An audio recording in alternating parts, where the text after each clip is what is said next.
Hi hello. ഞാൻ അങ്ങനെ social media പരമായിട്ടുള്ള വീഡിയോസും ചെയ്യാറില്ല. പക്ഷേ ഏറ്റവും കൂടുതൽ സോഷ്യൽ മീഡിയയിലും ഇൻസ്റ്റാഗ്രാമിലും കേൾക്കുന്ന ഒരു വാക്കാണ് PR എന്നുള്ളത്. അത് ബിഗ് ബോസ് സീസൺ 7 മലയാളത്തിന്റെ ഒരു കണ്ടസ്റ്റന്റ് പേരിലാണ് പുറത്തു വന്നുകൊണ്ടിരിക്കുന്നത്. അതിനെ പറ്റിയിട്ടാണ് ഇന്നത്തെ വീഡിയോ.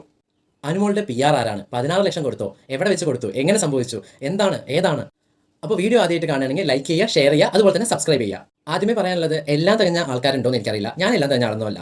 എനിക്ക് നെഗറ്റീവ് ഉണ്ട്, പോസിറ്റീവ് ഉണ്ട്. അതുപോലെ തന്നെ ഓരോ മനുഷ്യർക്കും അതേപോലെ തന്നെയാണ്. അപ്പോൾ ബിഗ് ബോസ് സീസൺ 7 വരികയാണെങ്കിൽ അതിന് വിന്നറാവാൻ ഞാൻ ആഗ്രഹിക്കുന്നത് ഒന്നെങ്കിൽ അനുമോൾ, അല്ലെങ്കിൽ അനീഷ് ചേട്ടൻ, അല്ലെങ്കിൽ നൂറ. ഇവർ മൂന്നാളിൽ ഒരാൾ വിന്നറാവണമെന്നാണ് ഞാൻ ആഗ്രഹിക്കുന്നത്. അപ്പോൾ നമുക്ക് അനുമോളുടെ ടോപ്പിക്കിലോട്ട് വരാം. അനുമോൾ 16 ലക്ഷത്തിന് PR കൊടുത്തിട്ടുണ്ടോ ഇല്ലയോ എന്ന് എനിക്കറിയില്ല. പക്ഷേ ഞാൻ കണ്ടിട്ടുള്ള അനുമോൾ എന്ന വ്യക്തിക്ക് ഒരു സാധാരണ കുടുംബത്തിൽ ജനിച്ച നാട്ടിൻപുറത്ത് ജീവിച്ച ഒരു കുട്ടിയാണ്.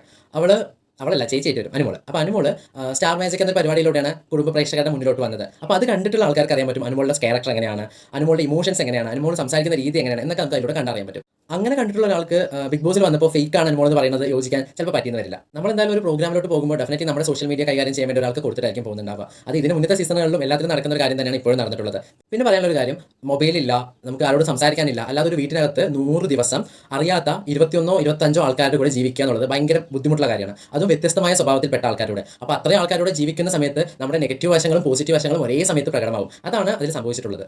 അനുമോളിനെ സപ്പോർട്ട് ചെയ്യുന്ന ഒരുപാട് ആൾക്കാരോട് പറയും PR ആണ്. പക്ഷേ ഒരിക്കലും PR അല്ല.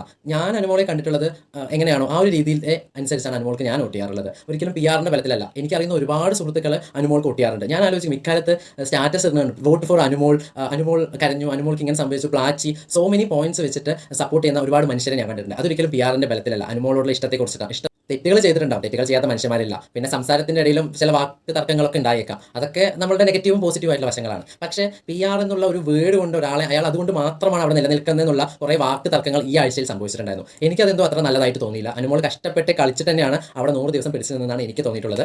അപ്പോൾ ഇത്രയേ ഉള്ളൂ. ബൈ.